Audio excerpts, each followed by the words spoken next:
Yeah, Godzilla, 1998, this is easily one of the most overhated films of all time.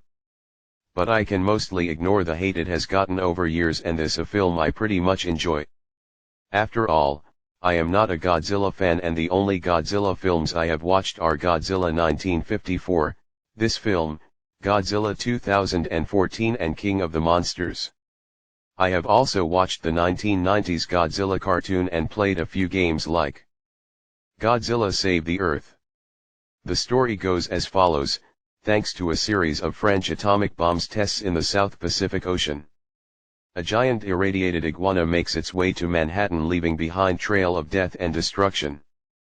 I think that the cast do a wonderful job, like Matthew Broderick does a good job as Nick Tatopoulos. Jean Reno wonderfully plays the badass and mysterious French agent Philippe Rocha. Hank Azaria plays the funny comic relief Victor Animal Paolotti.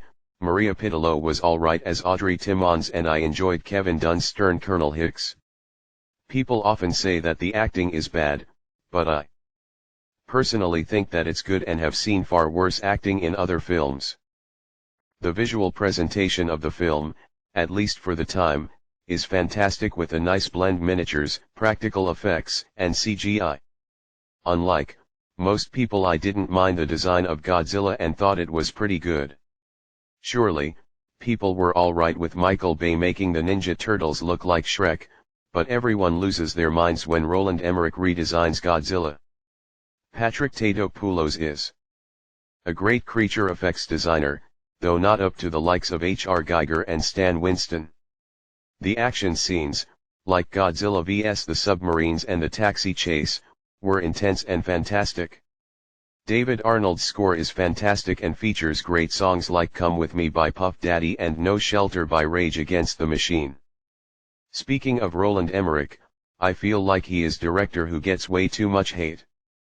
People tend to forget that he has made good films like Universal Soldier, Stargate, Independence Day, The Patriot, and The Day After Tomorrow. He does a good job with this film directing wise and should be given A for effort for trying to do something new and different. Even though the film never got a sequel, it did manage to get an animated that premiered on Fox Kids, which continued the adventures with Zilla Jr., the last of the Zilla babies from the previous film's ending, which was pretty badass. This is not that bad a movie, if it was just given a different title and had nothing to do with Godzilla. It wouldn't be criminally overhated and people would have actually enjoyed it. In fact, it feels like the spiritual remake of The Beast from 20,000 Fathoms. 7 out of 10. Thanks for watching. What's your opinion on this film? Comment below, subscribe, or see you later next time. Bye.